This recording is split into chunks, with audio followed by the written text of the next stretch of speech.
Well, hi there, food friends. It's Kevin, Hey there, I'm Ralph. I'm behind the camera. and welcome to Cavalcade of Food. And guess what? What? We're baking a cake. All right. Yes, If we knew you were coming, we'd have baked a cake, and I guess we are. we are baking a cake, Ralph, and this is kind of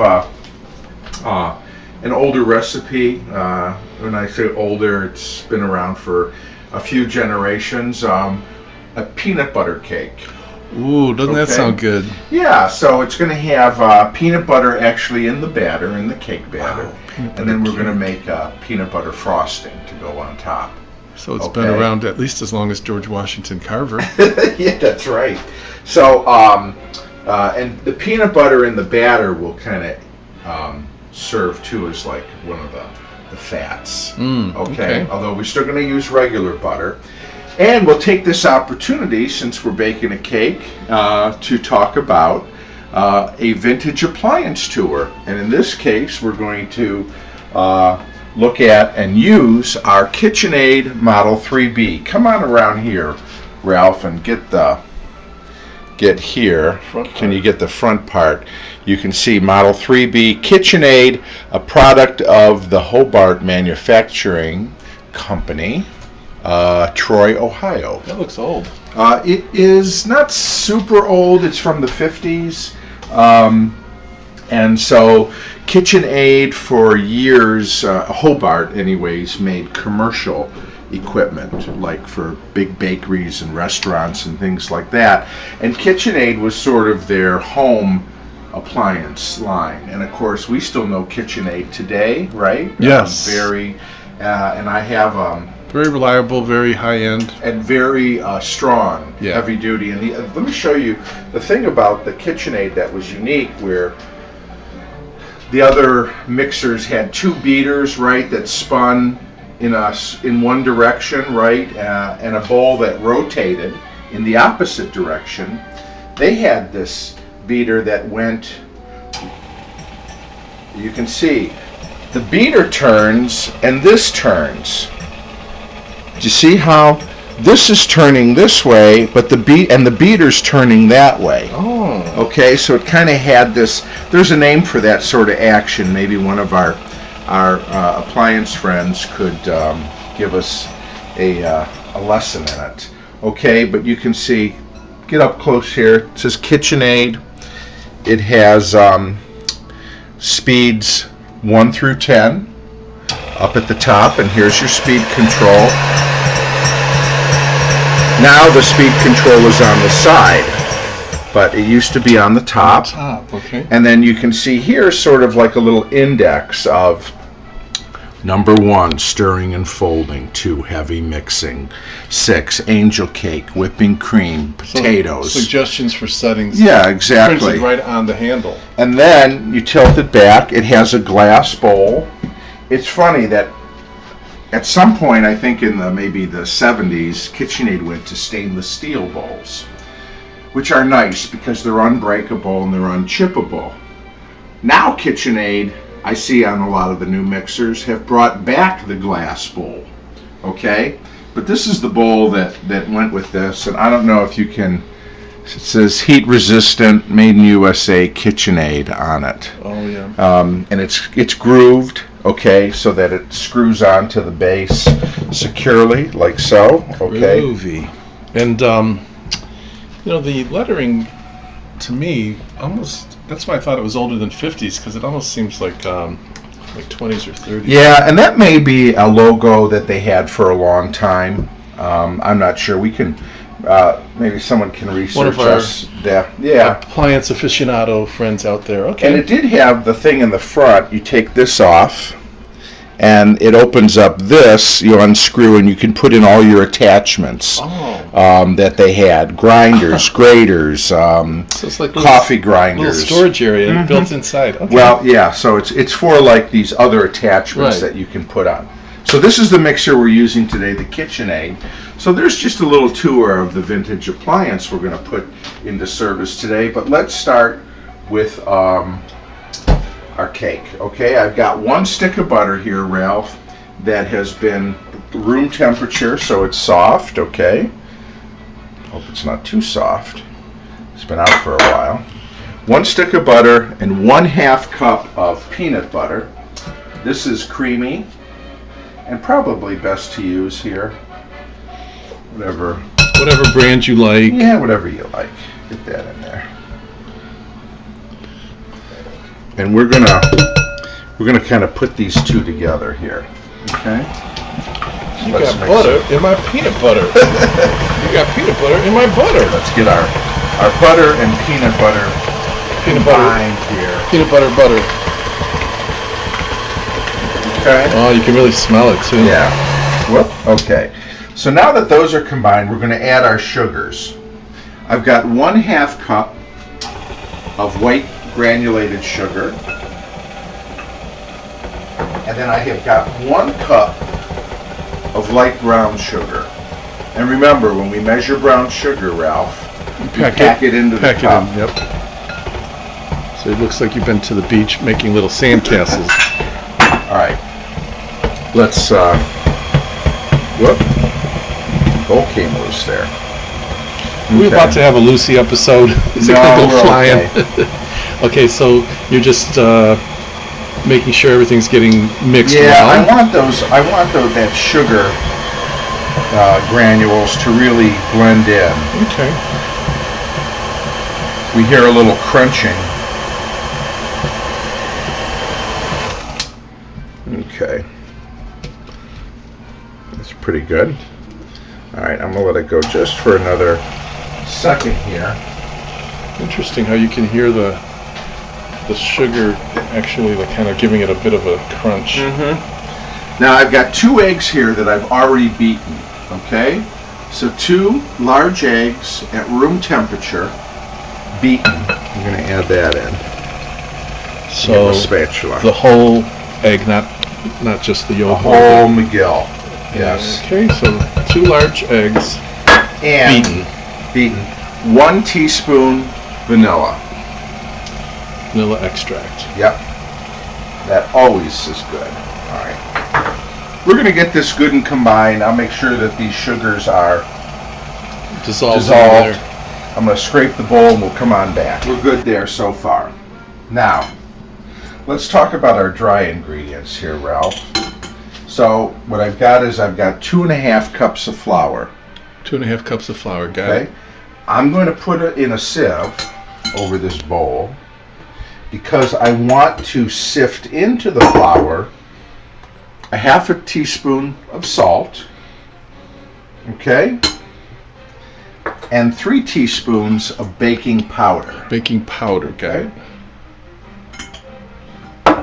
We're going to sift this together. And doesn't that also ensure that the flour is lump-free? Yeah, because take a look at the flour as I'm sifting it. You see those big lumps in the flour? Yeah, big lump. Yeah, I see. Now we're going to push those through. We don't want big lumps in our batter, right? Yeah. So this ensures that, okay, we have a nice, all right. Nice fluffy cake batter. Okay. So now I've got 1 cup of milk here. Okay, whole, 2%. This is, I believe this is 2% because that's what I had in the fridge. All right. So what we're going to do is we're going to combine alternately the flour and the milk to our batter. You ready? We put it on low. I'm scared. Don't be scared. Right. And we have, there we go. So make sure it's on low. There you go. Make sure it's on low. Okay, we're going to put in a little A milk. little milk, a little flour, back and forth until it's all in there. Until it's all incorporated. Because if you try to pour it all in, you'll make a mess. Right, now what I could do is do that and then turn it on. See? We live and we learn. Using your noggin. Right? Yep. We live and we learn. Okay, that's what it's all about. We're going to put in a little bit more of the milk. And like you said, we're going to do this and then we're going to scrape also. Let's not forget to scrape. Yeah, because that's... We want to scrape down that beater. And we want to scrape down the sides here so that we don't want any kind of mist. Flour. Because renegade flour. Baking is a science, and you have to, use the exact amounts. And if there are portions of it stuck on the side that's going to change your recipe. I admire, there are bakers out there, good bakers, who can improvise a little bit. But you got to really know what you're doing, so that's not us. But that's not me for sure. Baking is too exact and precise. I like cooking because you can be a little more loosey-goosey, creative, artistic. I'm going to just keep doing this until we got all the flour and all the milk in our batter, okay? And then we'll come back. By the way, oven is preheated to 350 degrees. All right. Here we go. Here's our batter. Doesn't that look good? Doesn't that look good? Now, take our beater off here. So, you know, the KitchenAid, old and new, really does a very good job. One, it has a pretty powerful motor. It's a workhorse. Yeah, and it does just does a good mixing job. The kind of the unique, not that the other ones don't, but the unique way that it turns in both directions sort of simultaneously really helps. Make sure that it gets good mixed. All right, so I think I got most of it here. All right, now what I've got here, Ralph, is a 9x13 pan that has been greased and floured. Okay? Yep. Did I mention we have our oven at 350? I believe you did. Okay, so let's take our batter here and... Oh, so it's going to be a sheet cake. Yep. You could do this as a layer cake. With a layer in between of peanut butter goodness. Yeah, but you know what? I don't have the time. Keep it simple. So, and especially when, these cakes are easy to transport. And easy for dinner parties and, making it more of a practical serving cake. They're easier to cut and serve. So, you know what? The 9x13 just sort of fit the bill. People will be impressed by the flavor, not the look. Yeah, but if you want to make this into, a layer cake and do it in a couple of 8-inch round cake pans, by all means, have at it. Okay. So I know you're going to help. Oh, that's the way he jiggles it, makes it sure to be covered, and then you can always flatten it on the top, but don't just go. If you go straight to flattening it, you may get air pockets. Yeah, and I just like to use this method here. Gives you a little bit of a workout.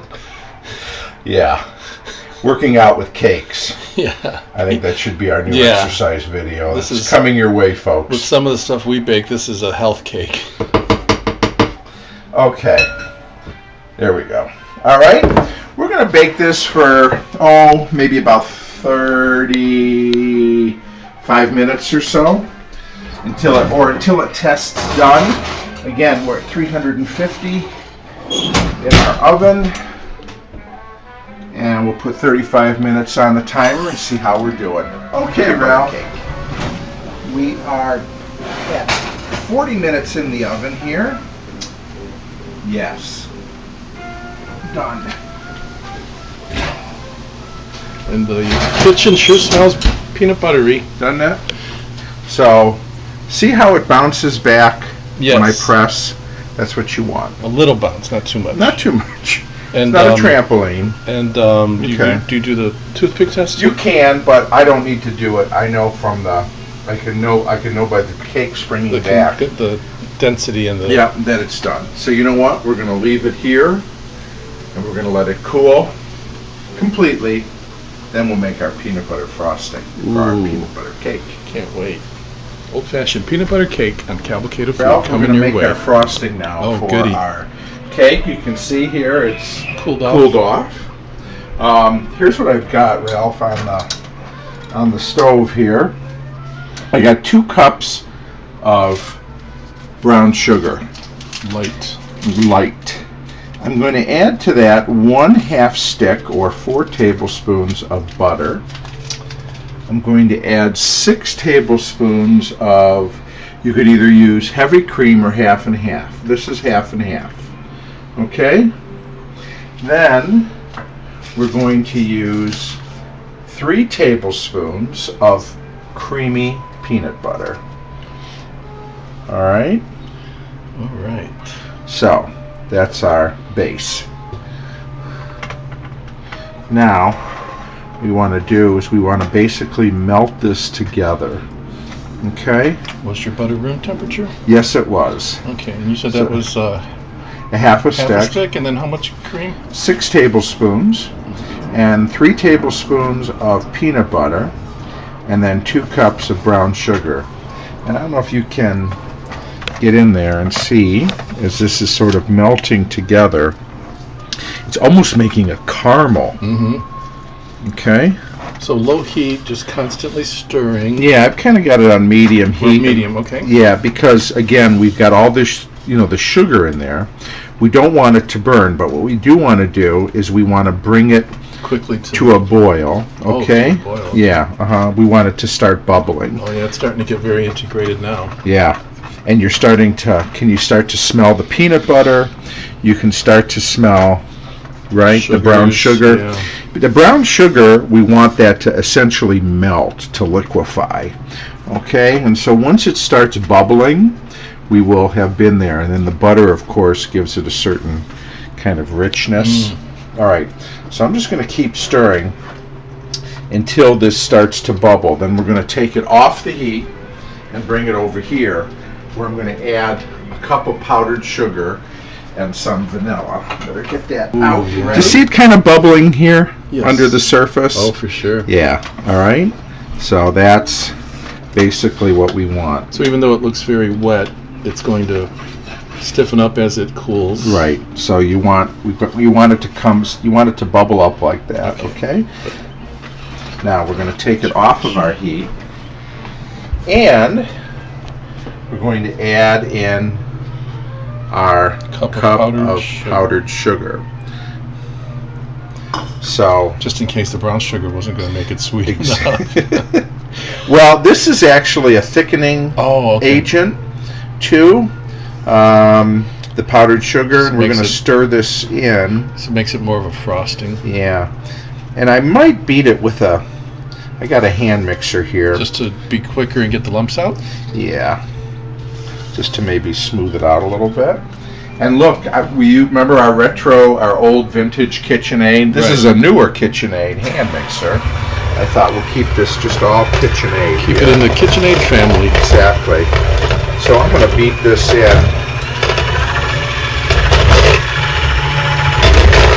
And this is go ahead, I'm sorry. Before you put it on the cake, will it have to cool? Or do you put it on kind of... You put it on warm and you let it sink in. Let it sink in. Ooh. It's kind of a frosting / icing. Okay? I'm gonna... Yeah.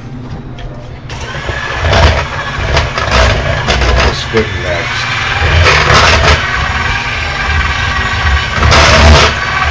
You can see it starting to see how it's thickening. Oh yeah.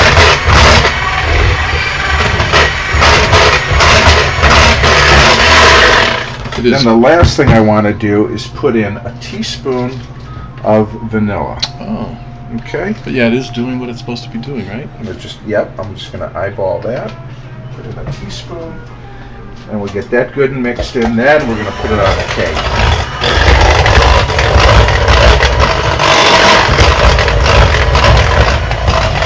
There we go. Ooh, yeah, you can smell the peanut butter, you can smell the vanilla. Now,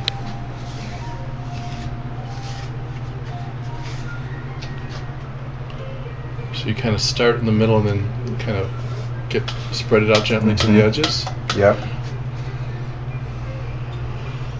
Oh, it pours so nice, doesn't it?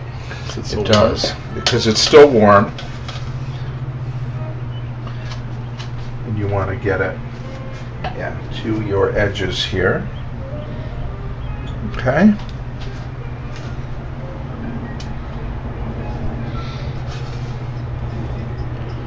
I'm surprised these aren't more common. It seems like peanut butter is such a Everybody popular loves flavor. peanut butter. Oh, look how it's already thickening up. I know, in the pan. In the pan from cooling. So you got to work quick, I would You do. guess. Yeah. There's a little section here that's got a I see. bald spot. We want to delight in every bite. So there it is, folks. Now you could probably, if you wanted to get fancy, maybe even add another little sprinkle of powdered sugar. Yes, you could. But that looks good just like that. There. Okay.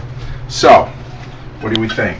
I think it looks really good. And then, boy, if you guys could smell this kitchen, you would agree that this is going to be one heck of a delicious peanut butter cake. So what I'm going to do, little last minute, is I'm just going to smooth out a little bit here. But the icing or frosting It's is cooling already quickly. cooling. As it's cooling, So it's you have stiffening. to be careful. Yeah. So we're going to just make sure that, like you said, Ralph, we want every bite to be A peanut butter delight. delight. There. Smooth that out. Okay. Oh my God. That's good. So we're going to come back when we cut into it. We'll cut into All it right. later tonight. I'm plating these up. We're having it with vanilla ice cream. Let's, Ralph, look at that. Wow, it looks like a peanut butter bar. The first piece. Now, I kind of Fell apart, but it leaves more room for the ice cream to get in there. I dug in, but anyways, here, let's just try this piece of cake. Oh, we get the peanut butter. Light, Sweet. moist. Now let's try that icing with it.